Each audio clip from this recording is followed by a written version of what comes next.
os invito a leer en el libro de Hechos de los Apóstoles, capítulo 17, Hechos, capítulo 17.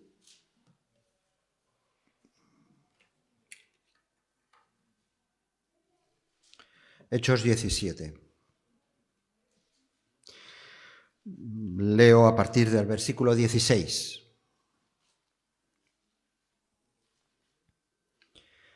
Hechos, capítulo 17, versículo 16. 17, 16. ¿Lo tenéis? Dice: mientras Pablo los esperaba, a Silas y a Timoteo, mientras los esperaba en Atenas, su espíritu se enardecía viendo la ciudad entregada a la idolatría. Así que discutía en la sinagoga con los judíos y piadosos, y en la plaza cada día con los que concurrían. Y algunos filósofos de los epicúreos y de los estoicos disputaban con él, y unos decían: ¿qué querrá decir este palabrero?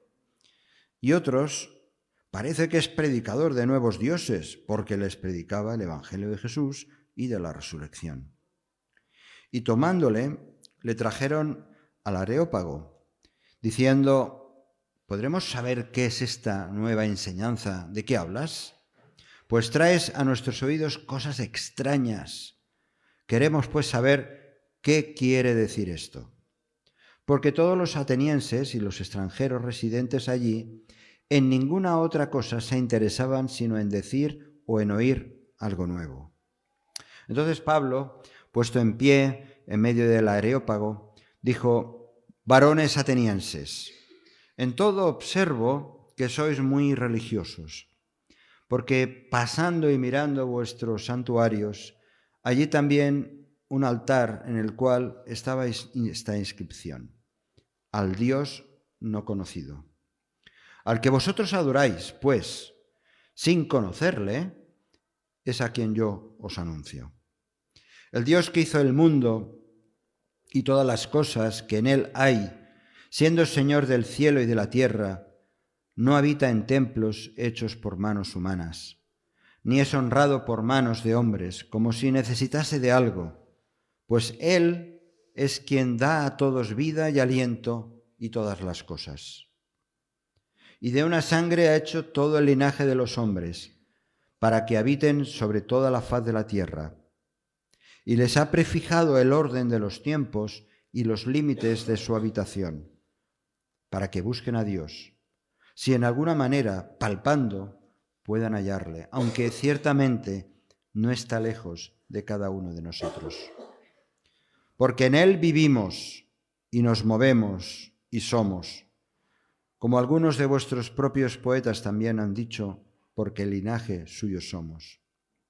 Siendo pues linaje de Dios, no debemos pensar que la divinidad sea semejante a oro o plata o piedra, escultura de arte o de imaginación de hombres.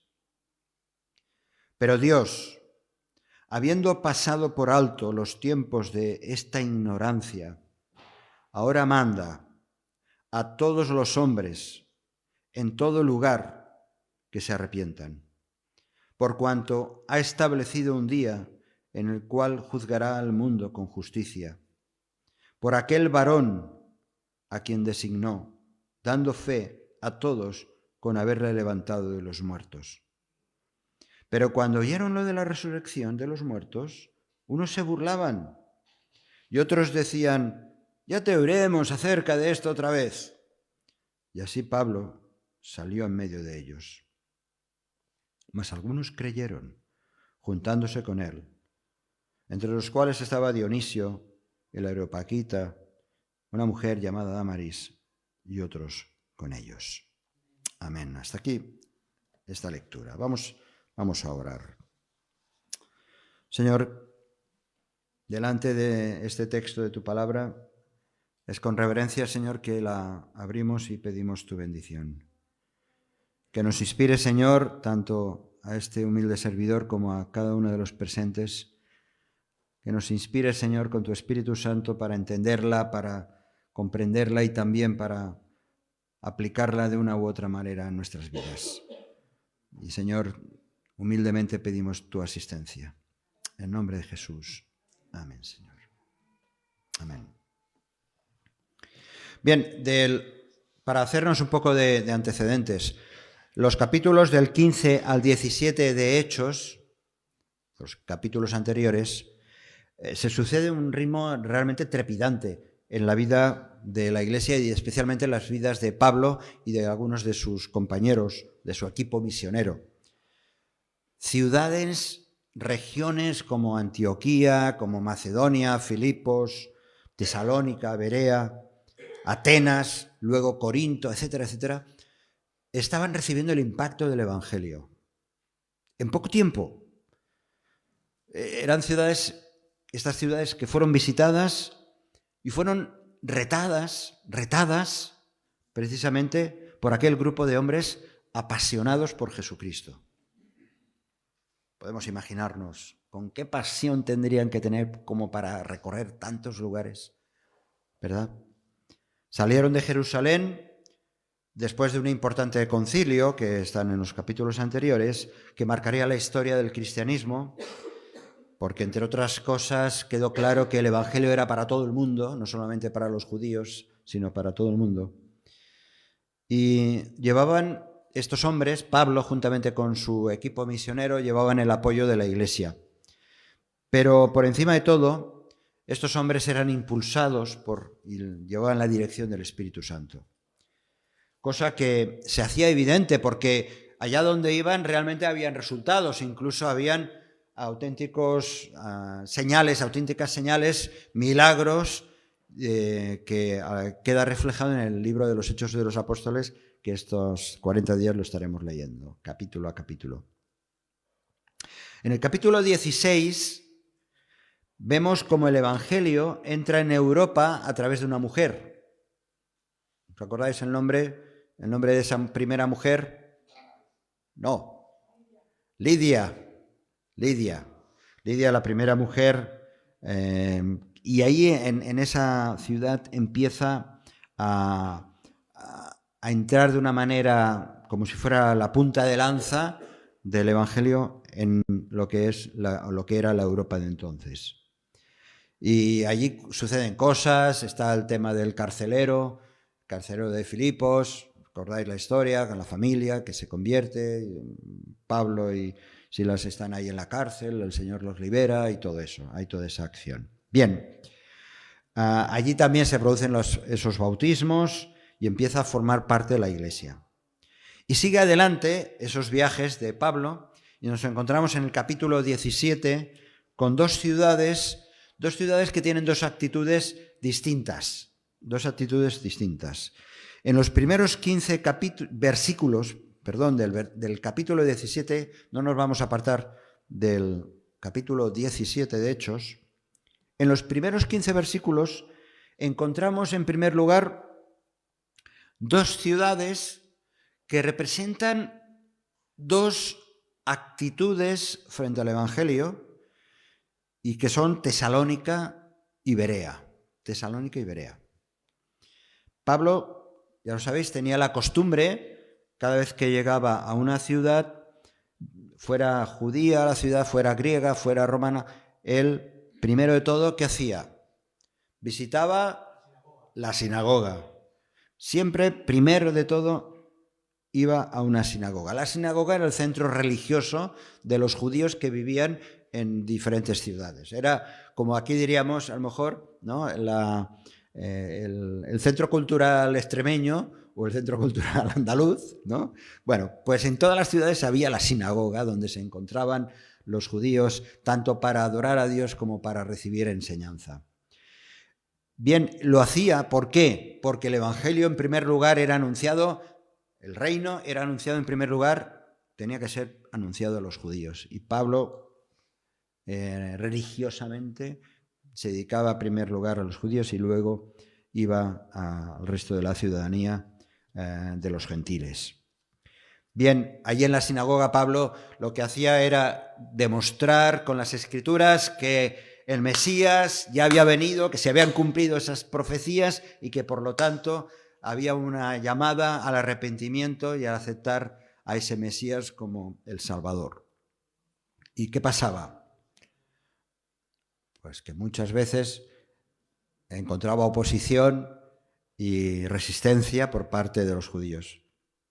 Yo estoy convencido que Pablo sabía que cuando entraba a una sinagoga se iba a encontrar resistencia y también rechazo.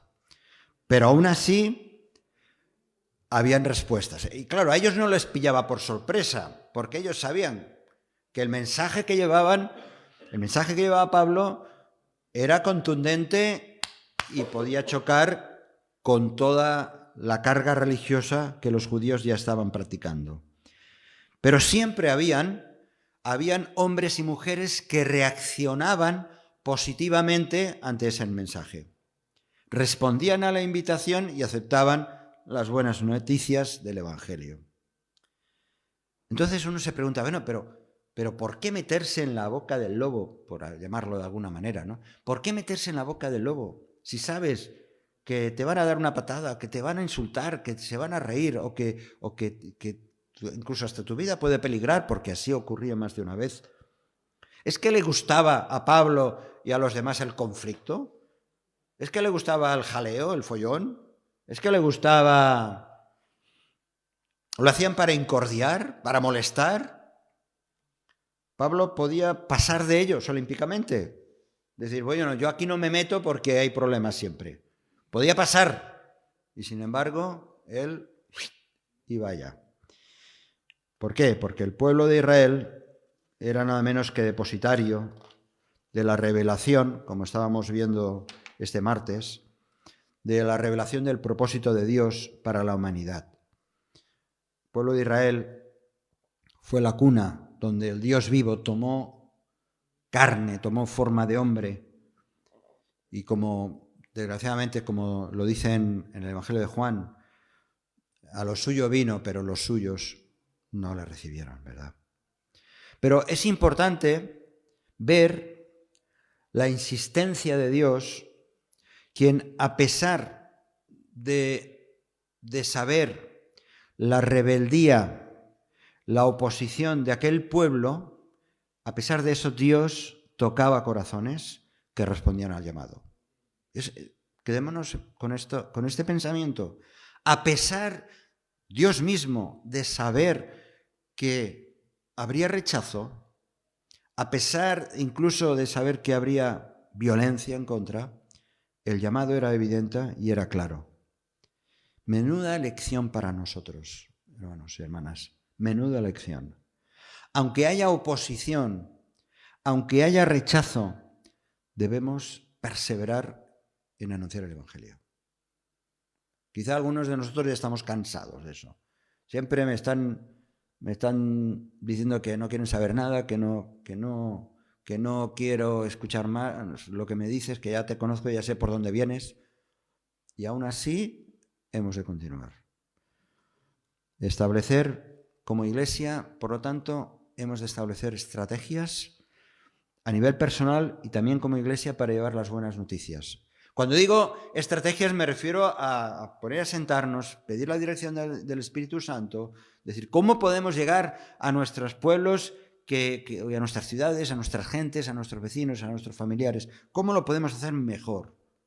Y eso yo lo dejo aquí encima de vosotros y encima mío, para que juntos pensemos y oremos en estas cosas. Porque a veces nos sentimos abrumados porque no vemos resultados. Mira, os quiero explicar una anécdota.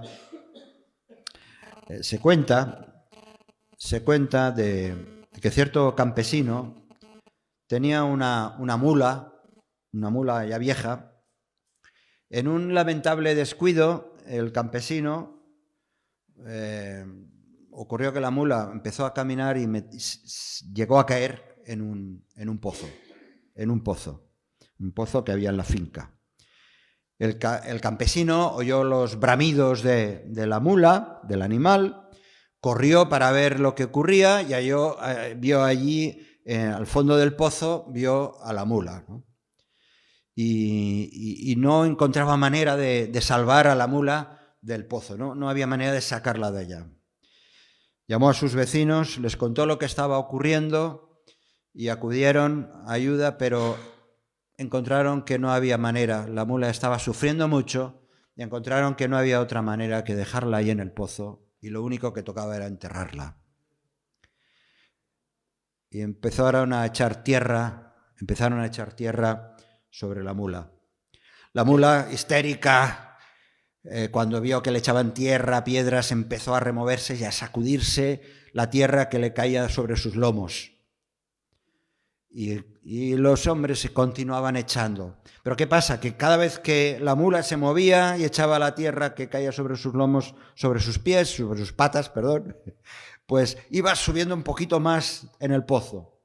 Y entonces vieron, los campesinos vieron, hombre, la mula se está espabilando, vamos a echar más tierra. Y cada vez, cuanto más tierra echaban, la mula cada vez sacudía esa tierra y podía subir un poco más. Y así fue subiendo y fueron echándole tierra hasta que llegó un punto en que la mula pudo salir del pozo.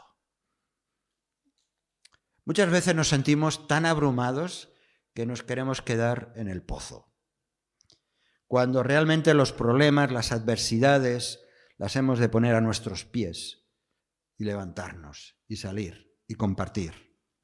Eso es lo que estaban haciendo Pablo con sus compañeros, con su equipo.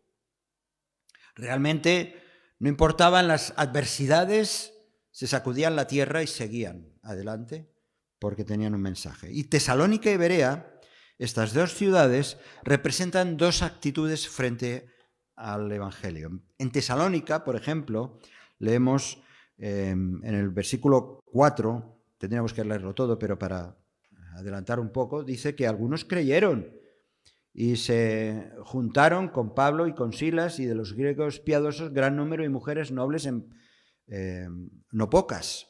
Pero fueron un grupito, pero es que toda Tesalónica leemos por los versículos anteriores y posteriores que empezaron a ponerse nerviosos hasta tal punto que no solamente dice que les insultaron y los llevaron ante las autoridades, les gritaron y todo eso, sino que además cuando Pablo y Silas fueron a Berea, incluso hubo un comité, por así decirlo, que fueron a Berea para todavía dar más guerra. Así que la actitud de aquellos de Tesalónica era una actitud violenta. Pero por otro lado estaban los de Berea. Los de Berea dice que eran versículos 11, por ejemplo, 17, 11, dice que estos eran más nobles que los que estaban en Tesalónica, pues recibieron la palabra con toda solicitud, escudriñando cada día las Escrituras para ver si estas cosas que explicaban Pablo eran esas profecías, si realmente se habían cumplido o no. Así que es cierto, estos de Berea fueron más nobles, estos de Berea recibieron el mensaje con más avidez, con más interés, examinaban las Escrituras para saber, ¿esto es verdad? Pero es cierto, hay por un lado falta de interés, falta de nobleza, de honestidad, incluso de reacciones. Vemos reacciones violentas a aquellos a los que les podamos llevar el Evangelio, porque hay una profunda ignorancia, como estábamos viendo estos días, lo sabemos perfectamente, porque todo el mundo se cree ser sabio en su propia opinión, como nosotros también lo éramos antes, que pensamos que lo que yo pienso es lo verdadero, es lo mejor, ¿verdad? Hay gente que no busca, que no indaga, que no lee. Pero por el contrario está Berea, que es el paradigma de personas que sí que tienen un interés, que buscan, que quieren saber más, que son realmente honestas con sus pensamientos y sus necesidades espirituales. Y por eso Berea se distinguió, porque eran personas que buscaban la verdad. Por lo tanto, no dejemos nunca de predicar, no dejemos nunca de testificar. Habrá personas que rechazarán el mensaje, ya lo sabemos. Y no solamente el mensaje, sino que al mensajero, a nosotros, a cada uno de nosotros, incluso del entorno familiar. Pero no lo harán No rechazarán si nadie les habla. Si nadie les habla, ¿qué van a rechazar? Si no les decimos, por lo menos démosle la oportunidad que rechacen, que se resistan. Pero habrá personas que sin tú saberlo, sin tú ni imaginártelo, lo están esperando. Están esperando porque están dispuestas a recibir respuestas acerca precisamente del sentido de la vida, de la solución de sus problemas, y lo que no saben es de la salvación.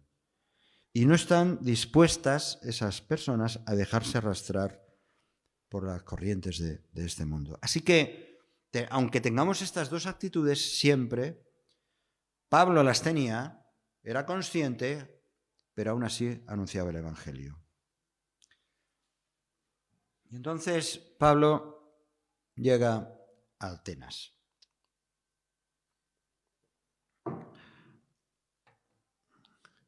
Este es el caso de Atenas.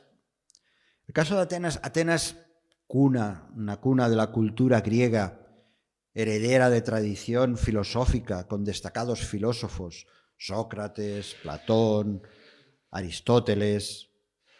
Pero ya estaba en declive. Cuando Pablo llega a Atenas, ya no era la Atenas floreciente de 200, 300 años atrás.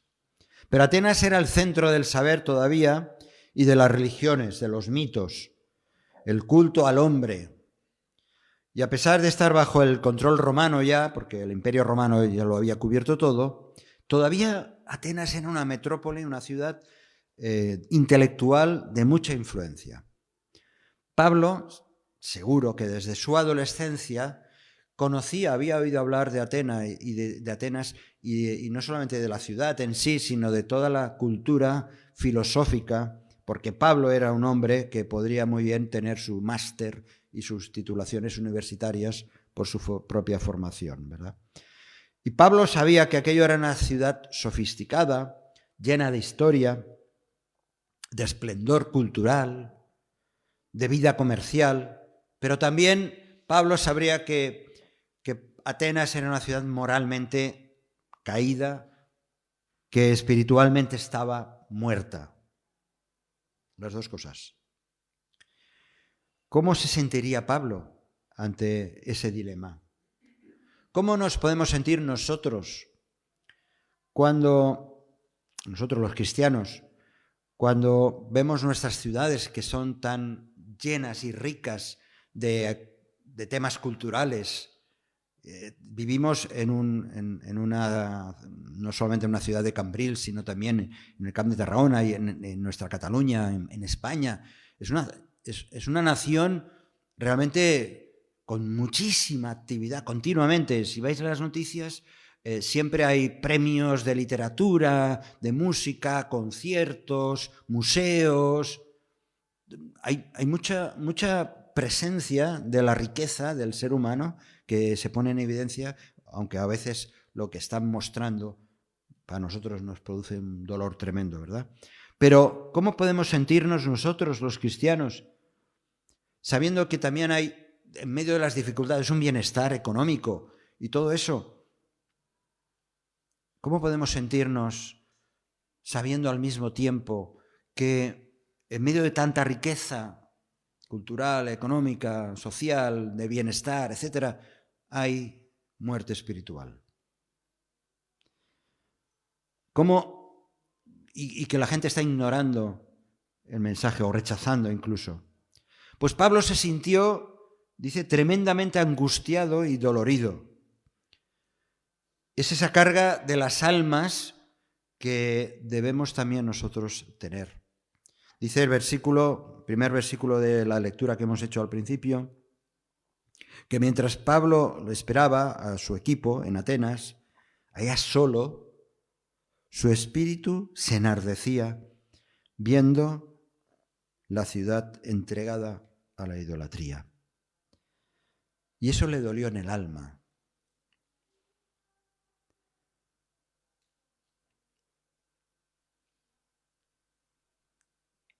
Pablo observaba la idolatría de aquella ciudad. Su espíritu se enardecía Podría haber paseado allí como turista, nos gusta hacer turismo. Podría Pablo simplemente haberse paseado como turista. Lo hizo porque vio muchos, pero no como turista. Vio el esplendor de aquella ciudad, no las ruinas que ahora hay.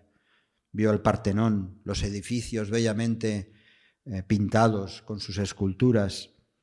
Pero lo que realmente le impactó a Pablo no fue esa belleza, sino la degradación de una ciudad que por la idolatría estaba tan lejos de Dios. Habían innumerables santuarios, estatuas, altares. Solo en el Partenón, ¿reconocéis la imagen de Atenas? Que se ven todavía los restos de unas columnas, está en lo alto de una montaña. Solamente allí en el Partenón había una estatua de la diosa Atenea, de donde viene el nombre de Atenas, que era una estatua de oro macizo, de marfil y de bronce, y se podía ver esa estatua desde más de 60 kilómetros. Pero no solamente era Atenea, es que habían toda clase de dioses, de estatuas me refiero, estatuas de Apolo, de Júpiter, de Neptuno, de Mercurio, Venus, Escolapio, tantos dioses, todo piedra, todo oro, todo marfil, todo bronce, obras realmente hermosas, esculturas bellas en el sentido de lo que eran en sí, y que eran esas esculturas adoradas por los atenienses. ¿Cuáles son los dioses de nuestra ciudad? ¿Cuáles son los dioses de nuestro ambiente, de lo que tenemos alrededor? ¿Cuántas veces, fijaos, ese dolor que experimentó Pablo, Dios lo experimentó tantas veces? En el Antiguo Testamento hay tantísimos momentos donde Dios muestra su dolor por la rebeldía, en primer lugar, de un pueblo, de su pueblo. ¿Cuántas veces la ira de Dios se hizo manifiesta por causa de la idolatría, precisamente? ¿Verdad? Nos acordamos así rápidamente del becerro de oro, por ejemplo, ¿no? Cuando el pueblo había sido sacado de Egipto y allí estaba Moisés recogiendo las tablas de la ley y el pueblo, construyendo un becerro de oro. Y así ocurrió durante varios siglos en medio del pueblo de Israel. Por eso en un momento determinado Dios dice en Isaías 42:8: yo Jehová, este es mi nombre, y a otro no daré mi gloria, ni mi alabanza a esculturas. Claro, sin compasión por las almas, no podremos cumplir la gran comisión. Lo primero que hemos de sentir es ese dolor por las almas.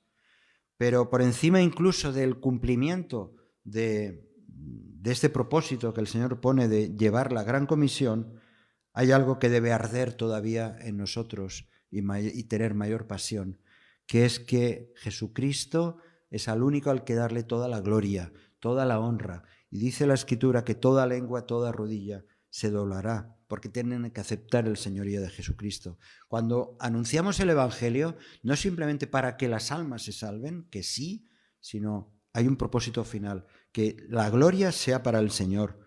Dice este texto: yo Jehová, este es mi nombre, a otro no daré mi gloria ni mi alabanza a esculturas.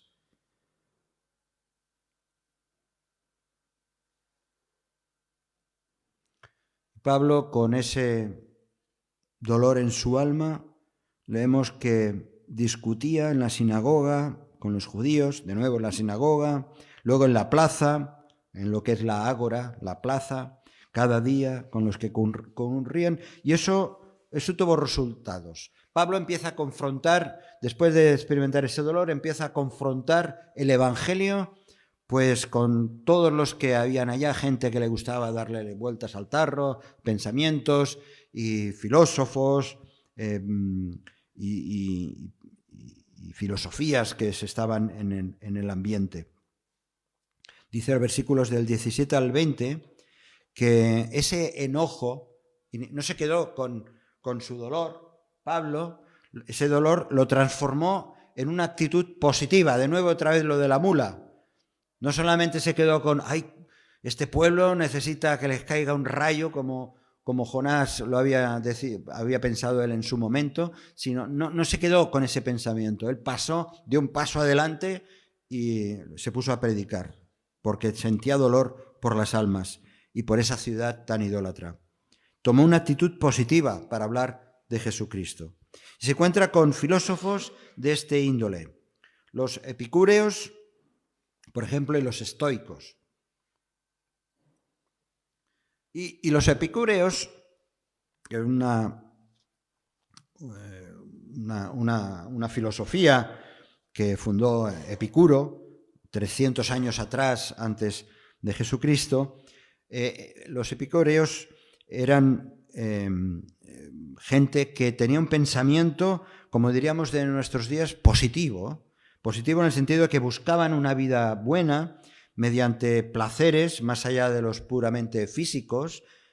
Pensaban en cosas como los hedonistas, cosas más trascendentes. Para los epicúreos, la amistad, las buenas relaciones, el buen rollo era importante como fuente del saber. En la actualidad lo podemos ver, eso existe también, ¿no? Filosofías como el pensamiento positivo, la ley de la atracción o simplemente un estilo de vida, aquello de que vive lo mejor que puedas y deja vivir. Ese pensamiento es un pensamiento epicúreo. Por otro lado estaban los estoicos, en el otro extremo. Los estoicos, también una filosofía fundada por Zenón 300 años antes de Cristo, anhelaban la libertad, anhelaban la paz mediante la renuncia a comodidades, o sea, en el otro extremo, viviendo una vida de renuncias en búsqueda de la virtud y del conocimiento. Hoy también lo encontramos así en nuestra sociedad.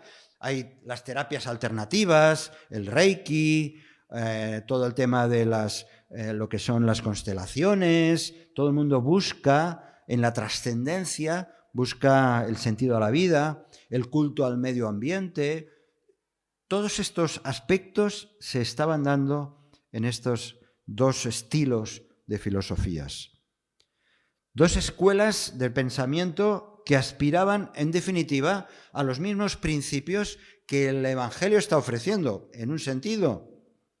El Evangelio restaura a la persona, llena de buenos pensamientos y además lo que hace que gracias a la obra del Espíritu Santo hace que las personas sean transformadas totalmente. Por eso hubieron algunos, parece ser, de estos estoicos y epicúreos que también abrazaron el Evangelio, porque vieron que el Evangelio respondía a sus inquietudes y a sus necesidades. Pero unos y otros se hacían preguntas, vemos aquí.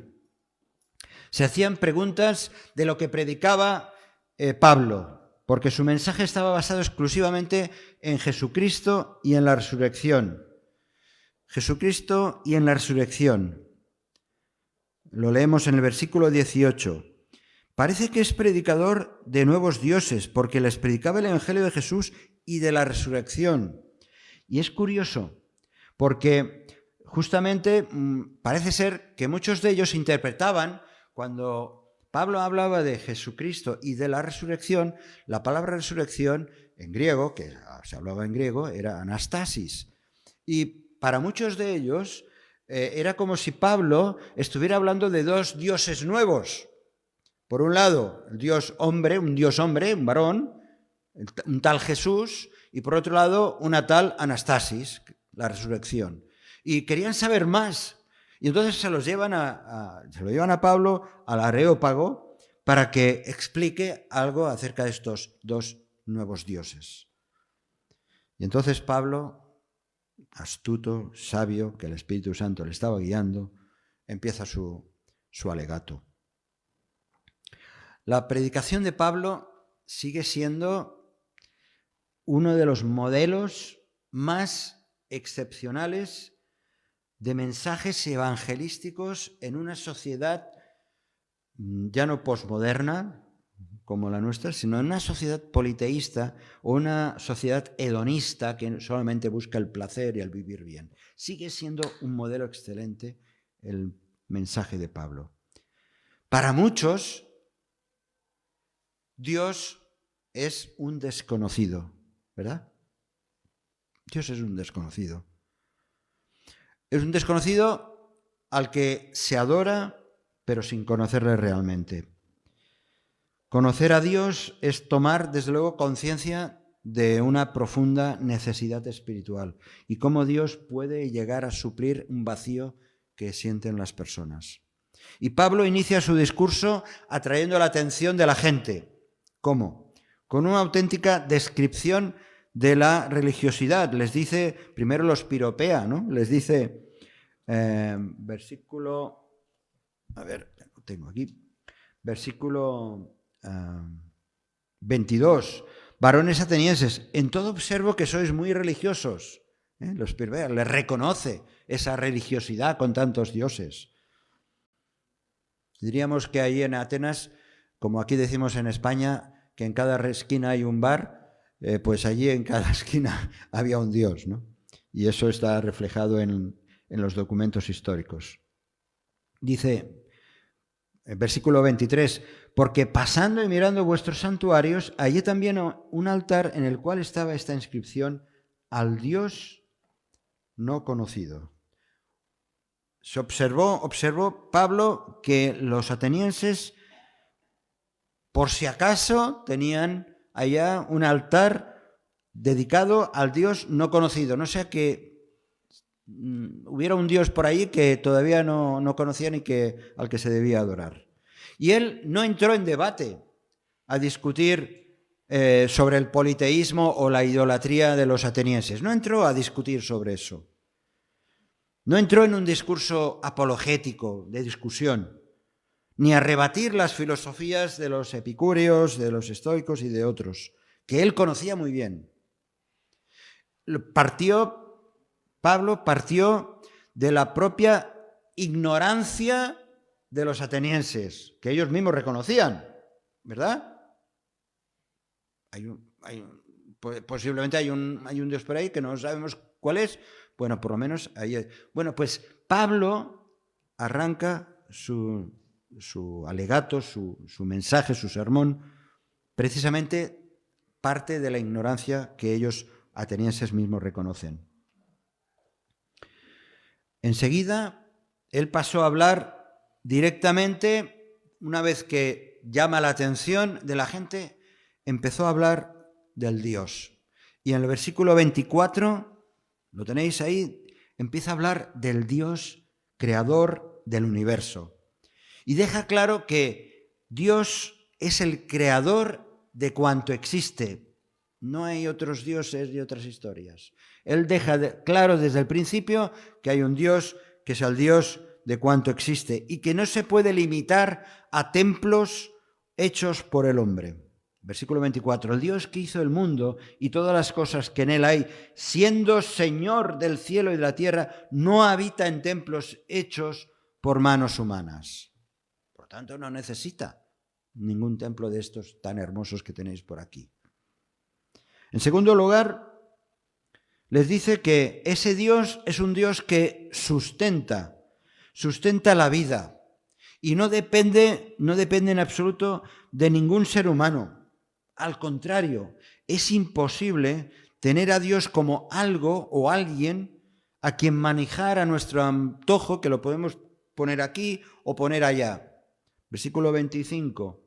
Ni es honrado por manos de hombres como si necesitase de algo. Él no necesita, ese Dios creador del universo. Pues Él es quien da a todos vida y aliento y a todas las cosas. O sea, estaba dejando claro ¿Qué clase de Dios era el que él estaba anunciando? En tercer lugar, versículo 26, deja claro que Dios, ese Dios creador que no necesita del hombre ni templos, es además aquel que gobierna sobre todas las naciones. Dice porque, versículo 26, de una sangre ha hecho todo el linaje, de los hombres para que habiten sobre toda la faz de la tierra y les ha prefijado el orden de los tiempos y los límites de su habitación. Es que no hay margen, no hay margen. Es un Dios que gobierna. Y la mayor prueba de eso, y aquí ya empezó a ver el conflicto, versículo 27, dice, para que busquen a Dios, si en alguna manera palpando pueden hallarle, aunque ciertamente no está lejos de cada uno de nosotros.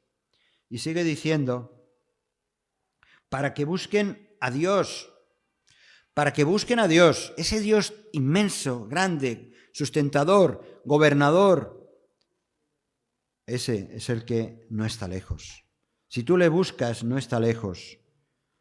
No está lejos. Dice, porque en Él vivimos y nos movemos y somos. Aunque muchas veces las gentes digan, bueno, ¿dónde está Dios? Aunque digan, si es que Dios no existe, como estábamos viendo el otro día, ¿no? Él está mucho más cerca de lo que se piensan. Y eso lo hemos de tener con nosotros. Aunque la persona dice, ¿tú le hablas de Dios? Dice, no, si es que no le veo, no existe, no puedo tocarlo. Pero tú sabes que Dios está cerca de esa persona, que Dios le está llamando, que Dios está esperando una respuesta. Inmediatamente, Pablo pasó a declarar que Dios no puede limitarse a una estatua de oro, ni de piedra, ni plata, por mucha destreza, por muy bello que sea. Estos próximos días vamos a volver a ver por las calles de nuestra nación, vamos a ver muchas estatuas sacadas a pasear por las calles, ¿verdad? Con las procesiones, los pasos, los famosos pasos. Cuando Dios lo dejó claro en el segundo de los mandamientos, no te harás imagen. Y lo tenemos que recordar una y otra vez, especialmente aquellos que profesan la fe católica. Finalmente, Pablo presenta a Dios como juez del mundo, versículos 30 y 31. Dios, habiendo pasado por alto los tiempos de esta ignorancia, y ahora viene cuando Pablo les dice claramente la situación. Ahora manda a todos los hombres en todo lugar que se arrepientan, por cuanto ha establecido un día en el cual juzgará al mundo con justicia por aquel varón a quien designó, dando fe a todos con haberle levantado de los muertos. Tremendo. Pablo llega a un punto, después de describir a este Dios, de decir, bueno, pues este es el que os va a juzgar. Y además, lo que te está pidiendo es que te arrepientas. Imaginaos, los sabios, toda la gente intelectual del Areópago, que tenían que arrepentirse y que además tenían que reconocer algo para ellos totalmente nuevo, increíble. Habla de un varón, no menciona, es curioso porque no menciona aquí a la persona, el nombre de Jesucristo, pero habla de aquel que fue resucitado de los muertos. Aquel que fue resucitado de los muertos. Bueno, pues ante esta afirmación tan tremenda, aquellos empezaron a reaccionar. El mensaje era demasiado retador, el mensaje era demasiado fuerte para sus pensamientos. Y entonces, como resultado de esto, unos se burlan, otros ya no quieren seguir escuchándole. ¿Te has pasado, Pablo? No queremos saber más de ti, no queremos saber nada de esos dos dioses que nos hablas o de lo que nos estás diciendo. Pero dice que algunos creyeron, ¿verdad? Versículo 34. Mas algunos creyeron juntándose con él. Y si creyeron y se juntaron con él es porque el arrepentimiento fue algo para ellos y aceptaron a Jesucristo como ese Salvador del mundo. El mensaje de Pablo ante el Areópago fue completo. Fue completo. Yo no sé si a veces nosotros cuando intentamos compartir el Evangelio lo simplificamos tanto que nos dejamos de lado algunas cosas. Proclamó a Dios, Pablo, de manera clara y directa como Dios el Creador, como el sustentador, como el soberano, como el Padre de la humanidad, como juez justo de todos. Pero acabó su mensaje de una manera muy clara, con un llamado al arrepentimiento y poner confianza en Jesucristo. Y esto es una auténtica lección para nosotros, hermanos. Cuando compartamos la fe, y si alguien entre nosotros todavía no ha dado ese paso, ya sea aquellos desde la distancia, cuando compartamos la fe, hemos de dar esa visión, esa cosmovisión, mejor dicho, de Dios, lo grande que es nuestro Dios, pero también que es el juez y que lo único que está esperando es el arrepentimiento de las personas, que fue el mensaje desde el principio de Jesús. Cuando leemos en los evangelios, desde el principio el mensaje era este: arrepentíos, porque el reino de Dios se ha acercado. Y Pablo fue consciente del tiempo y del lugar, ahí en Atenas. Es cierto que ahora los ídolos son más sofisticados, ya no solamente son estatuas, ahora son pensamientos, ahora son adicciones, ahora son tantas cosas materiales e incluso intelectuales y espirituales que son dioses para las gentes. Pablo fue consciente de eso. Hoy en día es la avaricia, es la ideología, es la comida, puede ser la comida, es el sexo, es la televisión, son los amigos, la propia iglesia puede convertirse en un ídolo. El ocio, el trabajo, tantos ídolos que hay en nuestra sociedad. Por eso que si queremos y debemos anunciar el Evangelio, hemos de conocer el momento y el lugar para que el mensaje llegue de la mejor manera posible. Dios puede ser un desconocido para ti, aunque de alguna manera lo presientes, luego lo tienes presente. Muchas veces, sobre todo personas que dicen no conocer y tienen en su boca, ¡ay, Dios mío! O dicen, ¡gracias a Dios! Bueno, pues lo que hay que hacer es tener no a Dios en la boca, sino en el corazón. El deseo de Dios es que le conozcamos. Jesús en una ocasión oraba así al Padre: esta es la vida eterna, que te conozcan a ti, el único Dios verdadero, y a Jesucristo, a quien has enviado. La vida eterna está asegurada en Jesucristo. Pero igual que aquellos atenienses, lo único que nos pide Dios es reconocer nuestro pecado, un profundo arrepentimiento y aceptar el sacrificio de Jesús en la cruz y aceptar su resurrección para recibirlo como Salvador. Al Dios no conocido. Hemos de llevar el mensaje del Dios desconocido a las gentes y que el Señor nos ayude a hacerlo con inteligencia, con pasión por las almas, pero también con una actitud de no importa si va a haber rechazo, pero van a haber otros que van a aceptar. Y voy a ir adelante compartiendo el Evangelio. Y ese es el reto que como iglesia ya lo tenemos. Celebramos el año pasado nuestros 15 años, pero por delante ahora mismo lo más inmediato que queremos tener es este reto para juntos avanzar compartiendo el Evangelio de esta manera. Amén. Si este mensaje te ha bendecido o te ha ayudado en algo, puedes suscribirte a nuestro canal de YouTube. También conocerás nuestra comunidad, la Asamblea Bíblica del Camp de Tarragona, en Cambrils, España, a la que estás cordialmente invitada o invitado. También puedes seguirnos por las redes sociales. Los enlaces los encontrarás aquí abajo y podrás visitar nuestra página, así como conocer nuestros programas radiales y podcasts de Yum Radio.